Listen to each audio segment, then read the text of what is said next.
Hi guys, thanks for joining us here, the second stream of the night. We're just waiting for a few more people to join, and then we will get started with the live stream. Thanks for joining, guys. There is a lot happening tonight. We do have the presidential address happening regarding to the coronavirus situation in South Africa now. So those of you that are joining, thank you for joining. Do appreciate it. So just give it a few more minutes and then we'll get started. So you guys can just comment, say hi, so you can see who all is here, so I can greet you guys. Okay.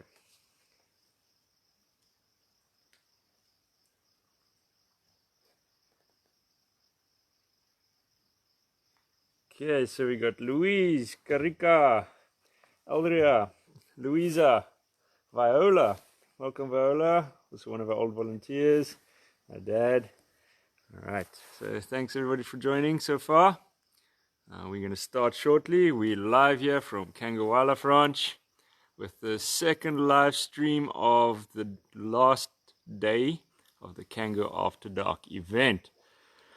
We are jumping jaws with our crocodiles. That's where I'm sleeping tonight, on the jetty over there. Alright, it's going to be fun. Sleeping on the water, surrounded by Nile crocodiles. See who else is joining. Mama Malt is joining. Ryan, thanks for joining again. Mirinda is also joining. Thanks, Mirinda. Garrett, Rosa from Alabama, Phoenix City. Awesome. Thanks for joining. Hi, Carmen. Also one of our colleagues. Okay, so we're going to get started. We've got quite a few viewers already, 34. So, like I said, this is our second stream of the night. Yeah, with Jumping Jaws. We had Sparky with me earlier. He's Assistant Reptile Curator.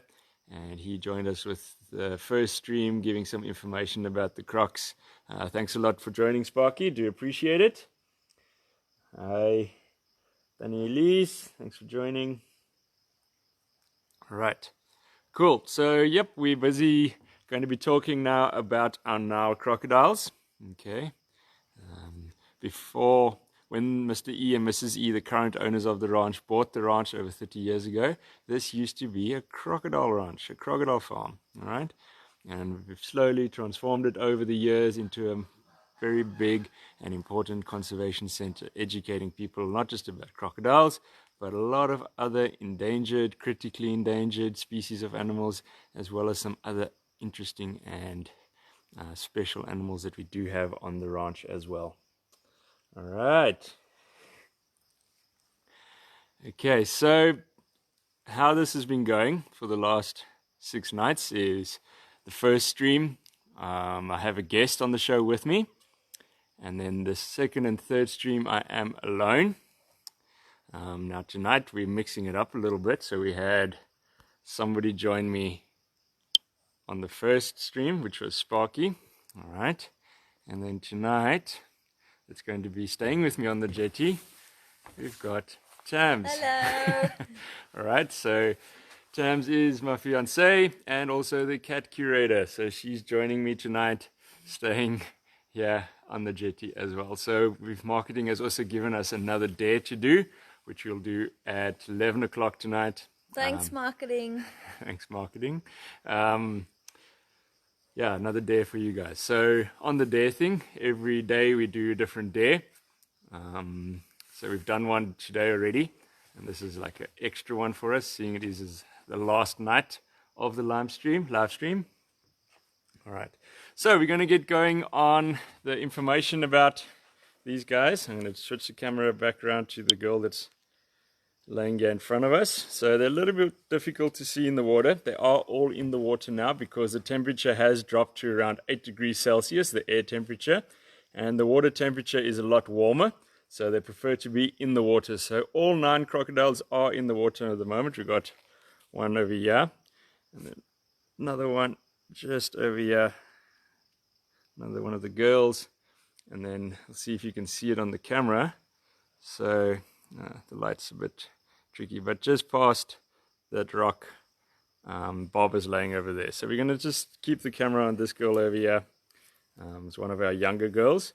We had a question earlier about how old Bob is, and Bob is 33 years old.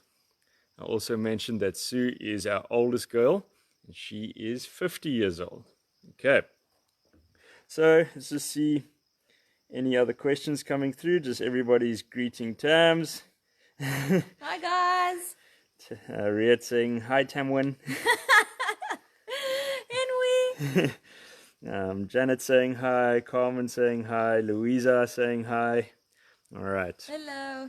Okay, so these are Nile crocodiles.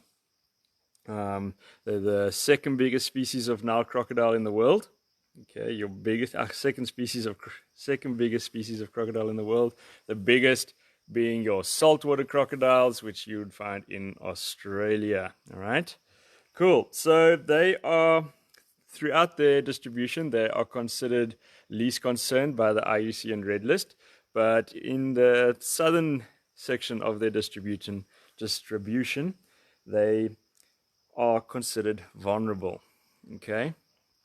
So in the last 20 years, about 20 years ago, the South African population was just over about 9,000 individuals, and currently today it's standing at around 1,900. So that's again a very big drop in population.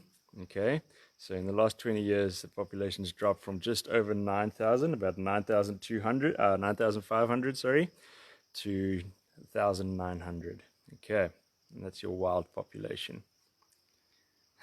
This girl's doing some acrobatics in the water here, moving quite slowly. Okay. Okay, problems that they do face out in the wild is obviously, it's been the same throughout the animals that we've done. Habitat destruction, habitat loss is a major problem for all of our animals, the same as these guys. Pollution of the water bodies, disruption of the cycles of the water bodies as well. Poaching, again, common problem right through all the animals that we faced, that we've spoken about. Poaching is a huge problem for body parts, for the traditional medicine purposes. So she's right next to Bob there now, if you can see her moving away. Okay, so I'm going to go back to this girl over here. You can get a better view of her. All right. Cool. So yeah, pollution of water sources, poaching, habitat destruction, disruptions of the cycles of the water bodies, lakes and rivers. Okay, they spread out pretty much throughout a lot of countries in Africa. They are found in about 26 different countries throughout Africa. Okay, just see the comments coming through. Louise is saying hi, fiance. Janet's asking how old they can get to be. So the age is roughly 70 to 100 years. The oldest crocodile on record was a freshwater crocodile, and his name was Mr. Freshie, if I'm not mistaken. And he was 140 years old when he died. So that's quite an old guy, 140 years of age. Okay.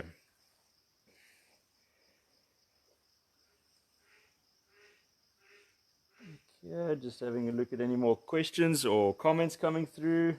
Nothing else just yet. Okay, so the St. Lucia population here in South Africa is the biggest population currently in this part of the world. But even though it is one of the biggest populations, in the last 13 years, there's been a decrease of up to 30% of their numbers in that area. So again, very, very big reduction there. Sorry, we're just losing focus on the girl. There we go, back again. Okay, so the light unfortunately is not great here. There is a bit of a glare on the water as well. What I will do a little bit later is I'll put all the lights off, and then we'll just use a flashlight, and you can see the reflection of the eyes, and you just see the eyes glowing in the water. It's just pretty cool and pretty creepy at the same time. All right, these guys, the interesting thing about them is they do kill lots of people every year. they do see us still as natural prey. They're one of the only animals, species out there that will see us as natural prey. Okay. So to give you some more info about them, these guys can live in fresh water, and they are adapted to be able to live in salt water as well. But your Nile crocodiles won't readily go out into the ocean, into the salt water. They prefer the lakes, rivers, freshwater bodies, but they are adapted to be able to live in some salty water for short periods of time. Your Australian saltwater crocodile, which is your largest species of crocodile, they obviously occur more in salt water than what these guys do. Okay. To give you sizes, yes, these guys, they can be anything up to around about 5 meters in length if you're looking at a big male. So anything from 3.5 all the way through to 3 meters in length. And weight-wise, you're looking at between 225 kilograms and 750 kilograms. All right, that's pretty big. The biggest crocodile ever on record, I think he was about 1,070 kilograms, if I'm not mistaken. So just over a ton, which is massive. Think of a predator that still sees us as natural prey that weighs just over a ton. That's quite a scary thought. All right. So any questions, guys? Don't be shy to ask. Enjoying giving you guys all this information. See, we'll give you some more interesting facts about them in a second. I'm just going to have a look at the comments coming through. See if I've missed any questions so far. All right. So these guys are also quite social. In this enclosure here, we've got 9 of them. 1 boy, 8 girls. Bob is our big boy. He's just sitting on 4 meters of length now. So he's decent size. Can add, if he does grow quite a bit, still can go up to another meter onto him, which is again a scary thought. 5 meter long croc. A very unique personality. When he's around the water, and if we're working around the water's edge, he's always very protective of the girls. Out of the water, though, he's quite chilled, not too aggro. So these guys will mainly use their water as a way of hunting. So when they're swimming, and you'll see that the heads, the eyes, and the ears are sticking out of the water. And when they do swim, they use the tail to propel them forward, and the rest of the body pretty much stays stationary. And that's just to keep that stealthy approach to the edge of the water, so it looks like a log that's floating up to the edge of the water, and that's when they pounce on their prey. So they rely on that stealth to catch their prey. So the majority of the time they will be hunting from the water's edge, and they use that water edge as a surprise to catch their prey. There has been cases of them catching prey on land, but those are very few and far between. Mainly just catching the food in water. So they'll eat a variety of animals, and fish also forms a very large part of their diet. So people don't realize, but fish forms a very large part of the Nile crocodile's diet as well. And then anything up to wildebeest, zebra, different antelope species, they will readily take. Okay, these guys are apex predators. So that means they are on top of the food chain in their environment. The only time that they will be preyed upon is if they are youngsters. When they are still very young, they will get preyed upon. Especially if it's newlyborns, you get Nile monitors that will prey on them, and on eggs as well. But once they over the 3 meter mark, 2.5, 3 meter mark, there's nothing that will really take them on. If a Nile hippo does feel threatened by them, they will take them on, but they're not going to eat them, obviously. They'll just defend their family. So this girl has gone under the water now. So I'm just going to see if we can get any footage of any of the other crocs in the water. So you just see little lumps sticking out across the dam, and those are pretty much the crocs. Okay, so let's just have a look at comments coming through. Garrett asking, are crocodiles trainable? So yes, they are very, very intelligent. Okay, they do learn behaviors. We've actually, with the cage diving, the croc cage diving that we do, the crocs do know, they respond to their names as well. If you call them by name, they come over. They know as well that they get fed from the cage where we do the cage diving in. So that's one of the reasons why they do come up to the cages. They've learned and they've trained them that that's where the food comes from, as well as here by jumping jaws from the jetty over there. What we do is we have a stick and you can feed them through that glass panel and then they jump. But before we do that, we ring a bell, and they know that when that bell rings, we are on there to give them a snack, a little treat. It's not so much food, it's more of a little treat, and it's part of the enrichment process. I spoke about it earlier, where it gives them some physical exercise of jumping out of the water. It's something that they will do naturally in the wild, where if there's a tree overhanging a river edge and there's a bird or something in the tree, they will launch themselves up to 2 meters out of the water to catch the prey that's in the branch that's overhanging the river. All right, so let's see any other questions. Janet's asking, do I reckon they'll be splashing around and giving us a scare during the night? It's possible. 2 nights ago I slept at the porcupines and it sounded like there was a little bit of a disagreement in the water and they were splashing around quite a bit over there. The porcupine's not too far from this enclosure, for those of you that know the ranch, right next to Malcolm. So yeah, it could happen. The crocs do have a little bit of an argy-bargy every now and then, and then they go on their way again. All right, see what else is coming through. Can we have 2 males together? Not in this enclosure, we won't have 2 males together. As soon as we've got the females, we're looking for trouble by doing that. They will be fighting, they can hurt each other seriously, even possibility of killing each other for competition for breeding here. So that's why we only have Bob in here. The other boys that we do have are also a lot smaller than him, so it will be very unfair. So we just keep Bob with the girls. And then in our cage dive enclosure, we've got also one boy, Jason, with 2 girls, Gums and Red Eye. And then the other boys that we do have on their own in enclosures. And they are not on display currently. Okay, hi Craig, thanks for joining. Desiree from George, thanks for joining. Cheryl Andras Hacker saying hi again. She's loving the eerie evening look. It adds to the creepy factor of the nighttime tours and after dark streaming. Then we've got a question from Desiree. Do crocs make a sound? Yes, they actually make a variety of sounds. A lot of hissing, huffing, the grumbling. So they've got a variety of vocal calls that they make. The babies make a really cute, squeaky type of noise. The mothers actually look after the babies for a certain period of time after they hatch, and they'll actually carry the babies in their mouths. The moms will carry the babies in their mouths and swim around with them just to keep them safe for that first little phase of their life. And the noise that the babies make to call the moms, very cute. I'm not going to attempt it. I'm not going to do it very well.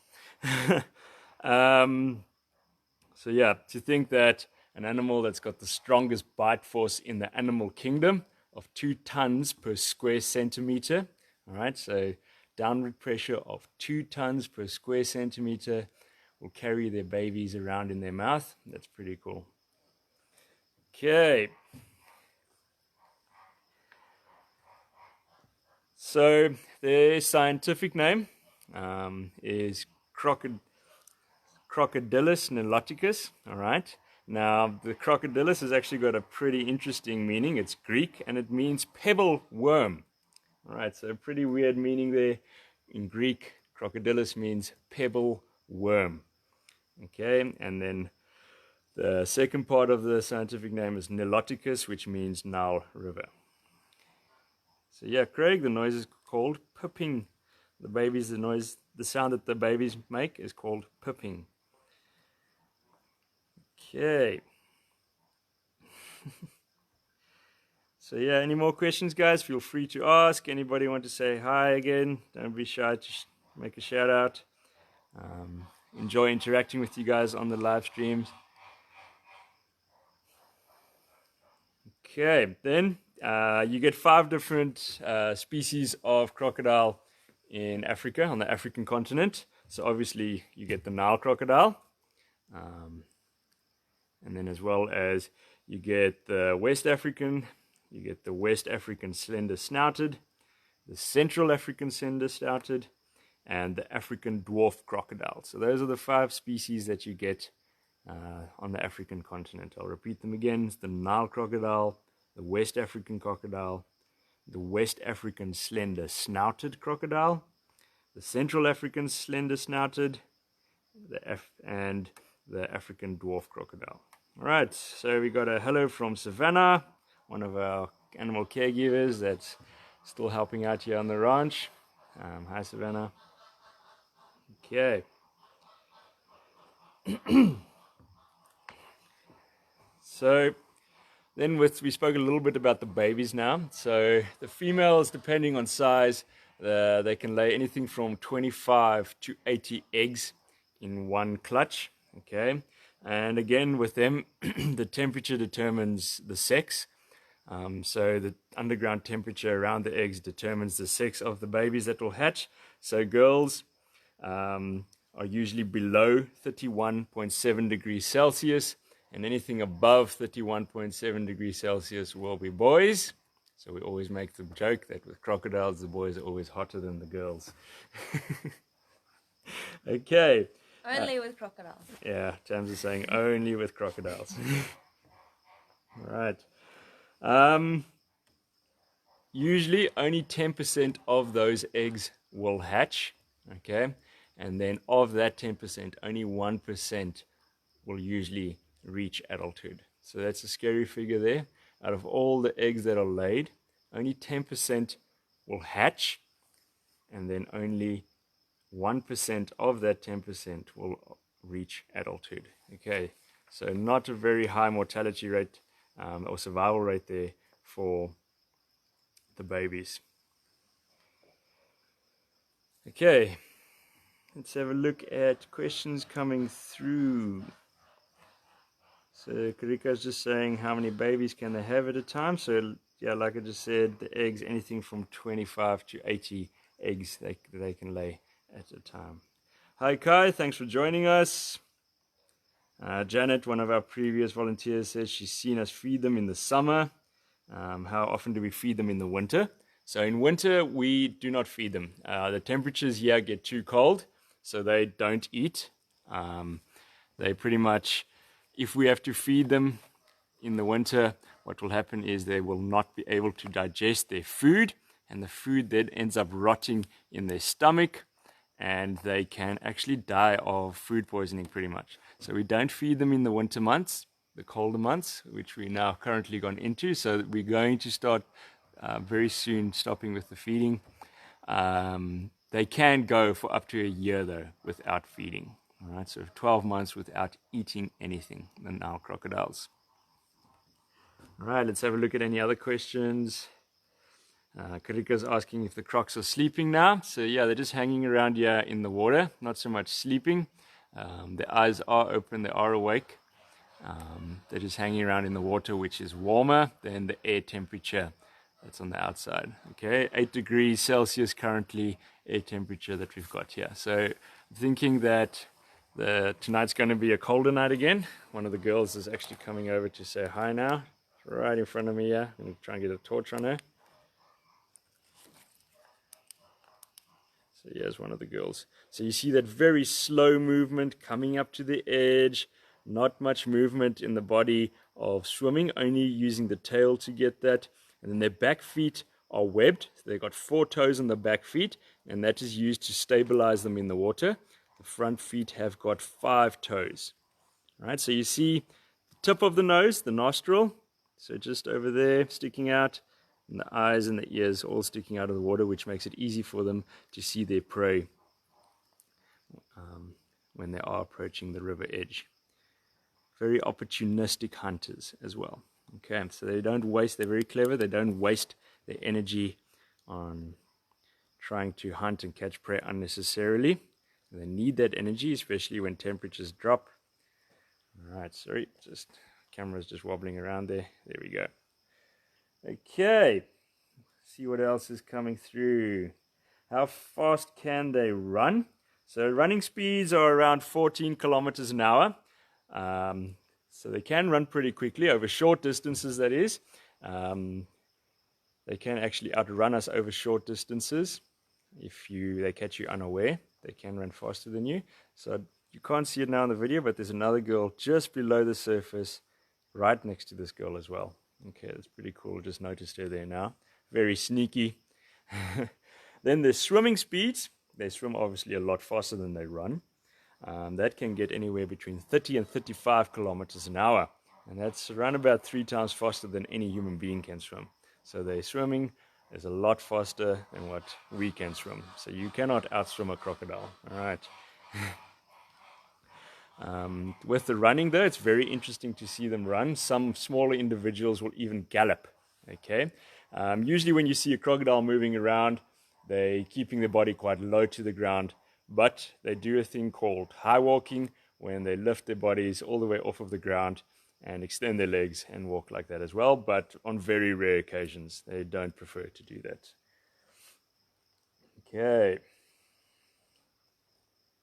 They've also got very good hearing.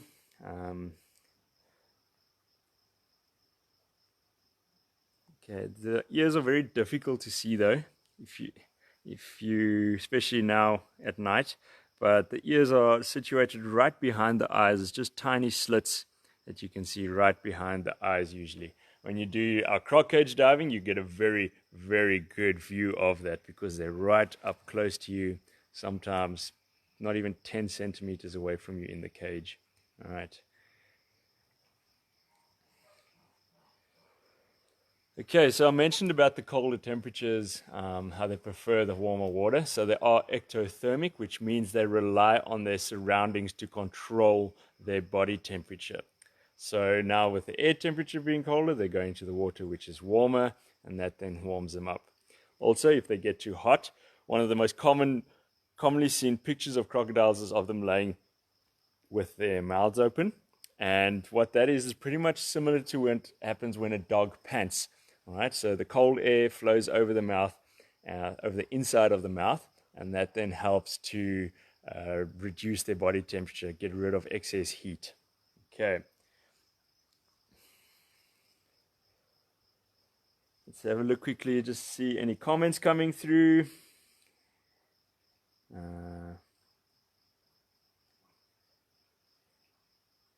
Nicole saying, in the wild, would they not eat during the winter? If it is too cold, no. A lot of times, though, where they would be naturally occurring as well, the temperatures wouldn't drop as low as here. But if it is too cold for them, then yeah, they don't eat for that time frame that it is too cold. So like I said, sometimes they go up to a year in the wild without eating. Okay. What happens if the water becomes too cold for them? So if the water drops to around 6 degrees Celsius, 5 degrees Celsius, some records even say 8 degrees Celsius, then what happens is the body pretty much shuts down and they will pretty much then drown in the water. So with us here, how we keep the water heated, how we keep them safe is we keep the water heated. Also, if we need to, then we can move them into our care center, which has also underfloor heating and some dams inside there where they can be safe and warm for the winters if it comes to that. Okay, Narinda's asking if I pointed out Liz and her story yet. I have not. Getting to that, we can talk about that now. So Liz is one of our older crocs here at the ranch as well. She's been here for quite a while. And a good couple of years ago, more than 7 years ago already, just before I was at the ranch, what happened is somebody threw a can into the enclosure at the crocodiles, and I'm actually going to touch on that in a minute as well. And what happened then was she bit the can, and she thought it was something that she could eat, and she swallowed it. Now, if you take a can and you squash a can, the edges become very sharp, okay? And when she bit it, she flattened it, obviously, she swallowed it, and then that's a very big problem. And she couldn't regurgitate it, because whenever she tried to regurgitate it, it would cut her on the inside and get stuck. So we actually then had to get the vet out, and we had to perform surgery on her to get the can out. And it was a very long process. It took, I think it was close on 12 hours, if I'm not mistaken, to get the can out and get her safe again. So our vet did an amazing job there. He was able to get the can out of her. And yeah, she's still with us today. It's a bit difficult to ID them now. I know where Bob is, but the rest, it's a bit difficult to ID right now. But yeah, Liz is still with us. She's healthy. She's doing good. She's happy. But yeah, like I said, unfortunately, that's a problem that we face on a regular basis, is that people don't always have a respect for animals and don't see them as a living being. They see them as objects. And that's one of our tasks here at the ranch, is to educate people about these animals and educate them that they are a living being. And what people do is, because crocodiles, they don't waste their energy on moving around a lot, so people try to get them to move, so they'll throw something at a crocodile. And that is really not acceptable. And unfortunately, that's the cases of like this with Liz now, where she swallowed a can. And yeah, it's the whole thing of people need to learn to respect animals for living as living beings. And then a lot of things will actually change out in the environment. A lot of animals won't be facing the problems that they face out in the wild. So we just need to educate people about these animals, teach people that these animals have personalities and they are living beings. And we could then change that whole situation of people not respecting animals. Okay, let's have a look at any other questions coming through. Ryan asking, can they sleep in water and land? Yes, they can. Interesting fact about your crocs is if they are inactive and they're not moving around, they can actually stay underwater for up to 2 hours. All right, they also reduce their heartbeat to a couple of beats per minute, and they can stay underwater without having to breathe for up to 2 hours. Okay. How many chambers are in a crocodile's heart? There are 4 chambers in a crocodile's heart. All right. Interesting thing about them is they have a much higher lactic acid content in their blood, though.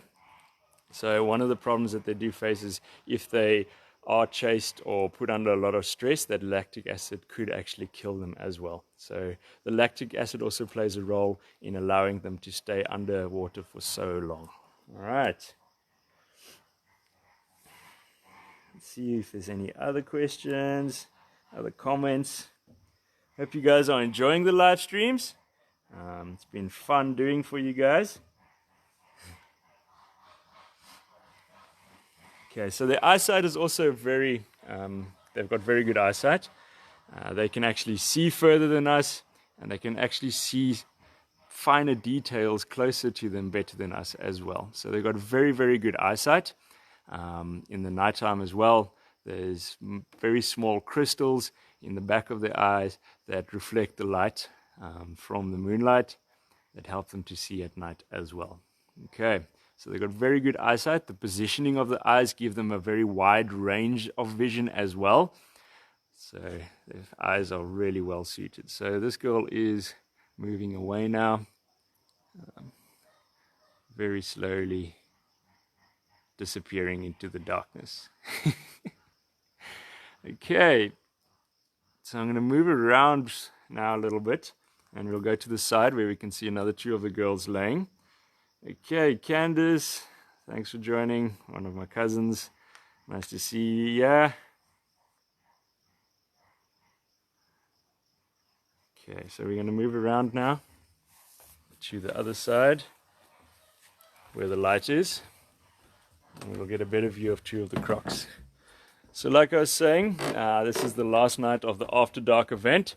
I've already spent 6 nights out here at night, sleeping next to the animals or in the enclosure with the animals. It's been pretty awesome. It's been a lot of fun seeing some very interesting behaviors and some colder nights as well. Last night we got some rain. Luckily I was sheltered nicely so I didn't get wet. And got pretty cold after the rain came. I think tonight's going to be another cold night. We're not expecting any rain, but I think it is going to get quite cold, seeing as it's already 8 degrees Celsius. Usually this time of the night it's around 11 degrees Celsius. Alright, so we briefly touched on earlier that their jaw power, their biting power, it's the strongest in the animal kingdom, and that the force that they can bite with is around 2 tons per square centimeters, or about 5,000 psi, pounds per square inch. Okay.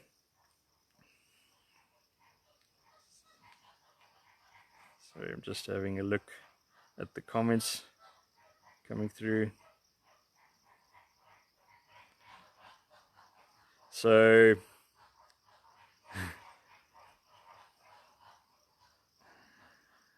Savannah saying, what was my favorite After Dark night experience so far?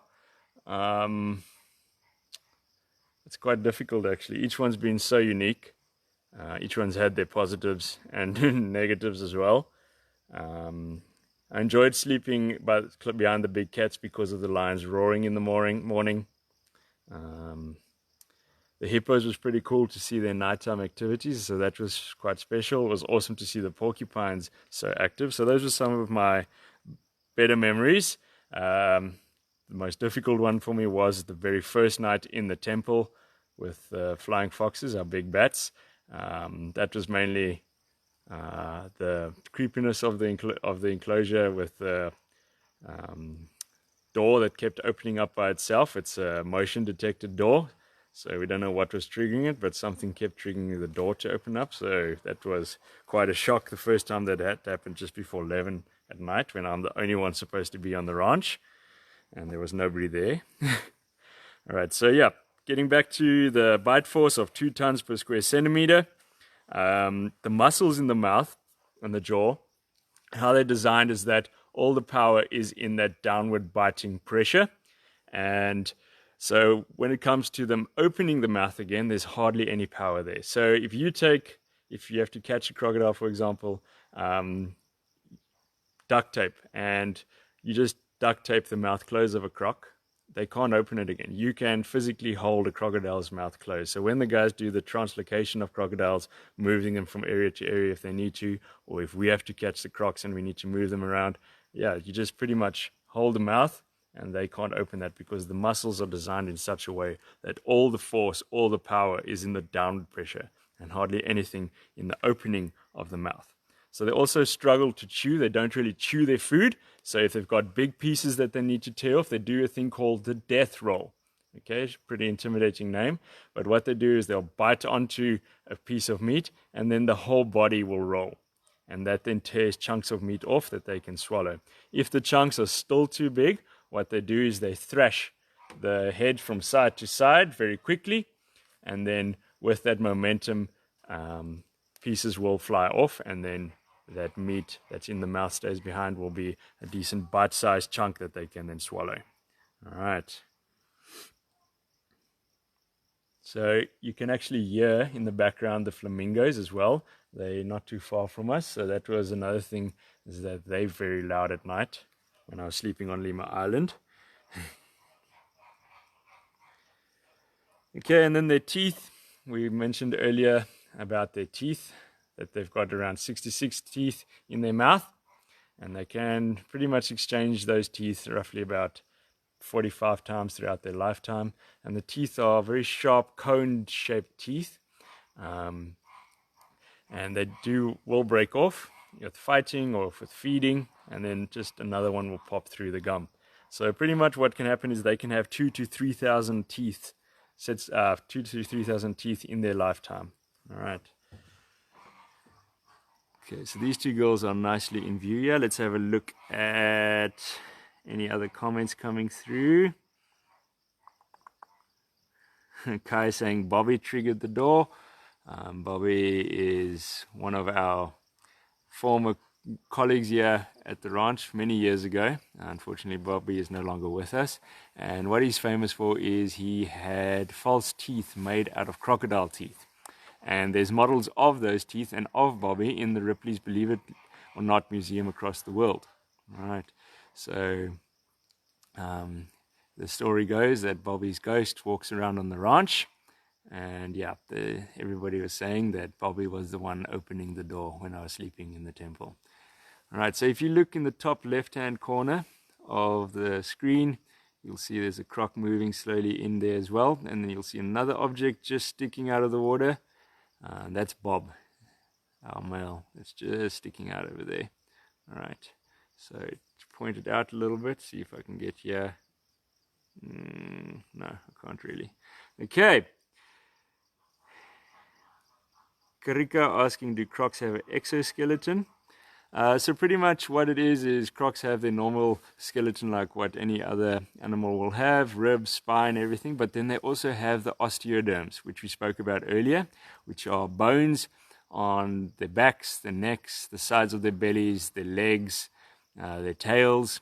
And it's so if you look at these two laying over here, you'll see the bits that are sticking out of the water on the back. They're very lumpy. Now those are the osteoderms, and they provide different roles for the crocodile, and one of them is also as armor. You could call it armor. All right, they protect them when there's fighting, as well as almost solar panels. They help the crocs to heat up, okay, when they're laying in the sun. So tomorrow morning, when we do the wrap-up video, you will see these guys all on the land. They're going to be, if it's not too cold, if the sun's out warm already, they'll be on the land, basking in the sun, trying to heat up as well. Okay.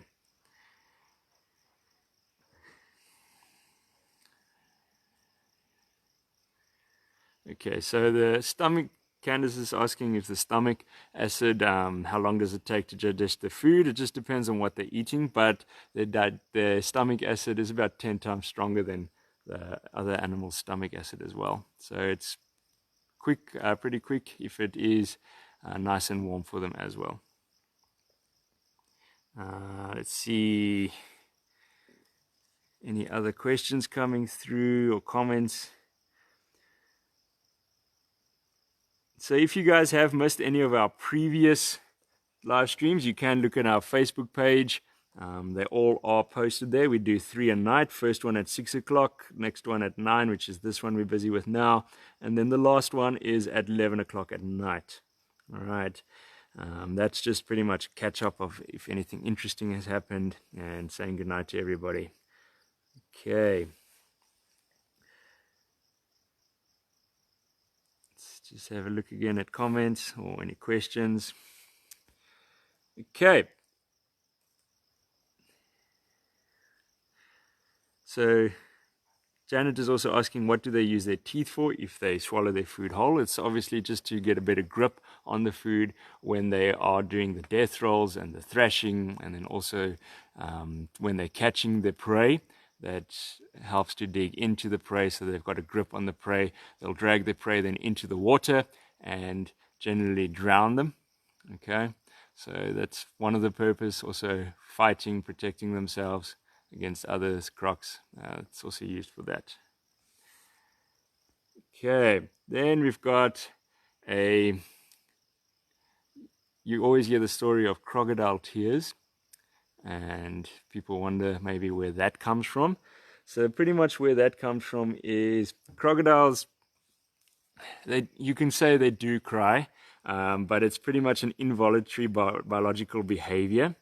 So when they're making their high-pitched hisses and huffs, what happens is they will produce a fluid which then froths up and then drips from the eye socket, and it looks like they are crying. So that usually happens when they are feeding.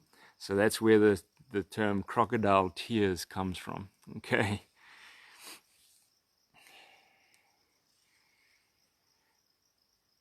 Okay, guys. If you have got any other questions, feel free to ask. We're pretty much nearly done with this live stream. So to give you guys just another, for those of you that haven't joined before, while we're doing this, while we're here at night, it's pretty much part of a fundraising event that we're doing. That spent 7 nights now outside with these animals. sleeping next to them or sleeping in the enclosures with them. And it's just to try and keep the ranch still functioning, that we can still look after these amazing animals that we have here, giving them the high standard of care that we give them, that we want to continue to give them on a daily basis. All right. So with the COVID-19 situation, obviously the ranch is closed, and the ranch has got no tourists coming, which means we do not have an income to keep, which we rely on to keep feeding these animals. Okay, so that's why we're doing this event, where I've given up my warm bed at night. Every night spending alone here, except for tonight, away from my fluffy babies at home and Tams, obviously. So yeah, that's why I've been doing this. It's just as a bit of a challenge and a dare, to try and help raise funds for the ranch. So everybody that has donated, thank you so much. You guys have no idea how much this means to us. We appreciate everything that you guys have given us. So yeah, there's a question, do you think we will see Tams at 11 o'clock? Yep, we will. We're doing a dare. Is that the marketing department again? Nope, that's not.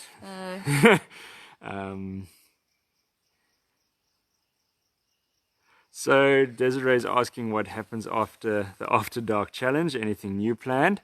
Yeah, we've got a few ideas that we're throwing around, thinking about, but stay tuned to our Facebook page to see what we are going to be doing next. Tams, I know, has got a few questions that she wants to ask now. So I'm actually going to let her do some talking. And yeah, so again, from my side, guys, thank you so much for joining us, for the people, the regulars that have joined every live stream. It's been amazing to be able to talk to you guys, to bring these animals to you. This is my last info session about the animals of this event. It's been a lot of fun. It's been amazing. I've loved it. Although I hate being on camera and talking on camera, it's for a good cause, and I've actually loved the education side. The education side is very, very important for me, because without the educating people about these animals, there's no ways we're going to have a hope of saving them out there in the wild. So education is so important. So that's why I love that. Also, thank you for everybody that shared our videos. We've had some really good view numbers. Our highest one was a pygmy hippo one so far, where we got 109,000 views on that info video, which is amazing. Thank you so much to everybody to help us get our animal story out there. So now I'm going to give over to Tams, and she's going to have a few questions for you guys. So yeah, Tams, give it a go. Hello. Firstly, I wanted to say thanks to everybody for looking after Delano for the last few nights. I'm here for moral support, but I heard the snacks are pretty good too, so I made an appearance. But definitely your comments are a great motivation and inspiration for him, so please keep them coming. And I would like to know, secondly, out of interest, what people prefer out of this, out of this whole event, what they loved the most, whether it was the nighttime footage or all the information, or these crazy challenges and dares that our marketing department makes us do, or was it getting to know us as staff members, or just the whole thing in general, because we loved having you guys see what our daily life is like and having these animals come into your home, and we want to continue doing so, and giving you the education side and helping you learn about them. So please give us all your feedback of what you thought was the best, even maybe if it was the true and false. Yeah, because we really loved it, and we'd like to continue educating everyone and inspiring them and keeping them busy during these tough times. All right, awesome. Karina Marie Prinsloo just said we need to challenge the marketing team next. Oh yes, definitely. Don't worry. Good suggestion there. I've got a few plans up my sleeve, so I don't know if you guys saw my bio in the beginning, and it pretty much said I like pulling pranks and I'm good at pulling pranks. So marketing team, be afraid, we're coming from you. So yeah, we're going to pull a few things on them as well. They've done a pretty interesting dare for us this afternoon, or challenge. It's a TikTok challenge originally that we did, that people are doing, that's been trending, so we've done that today. So keep an eye out on that. When that video will get posted, it will get posted on our YouTube channel as well as our Facebook channel. You can view some of our previous challenges on the YouTube channel as well. Okay, so yes guys, Alicia's saying her mom needs to watch it. She's part of that marketing team. Alicia, I think your mom's on my side here. Sorry. So yeah, thank you again guys for everything, all your comments. It makes me doing these presentations and these talks a lot easier when you do chat to me as well. So thank you very much. I'm glad you guys have really enjoyed it. You can answer Tam's questions in the comments, and we'll keep an eye out for those and see what comes back. So tune in again at 11 o'clock. We're going to be doing the next day, the last day of the After Dark event. And then we'll just be catching up with the crocs and Tams. So yeah, all right guys, that's pretty much me for the night, for now. Have a good evening further. If you don't join, have a good sleep. Stay safe, take care of yourselves guys, and I will see you at 11 o'clock. Good night. Bye.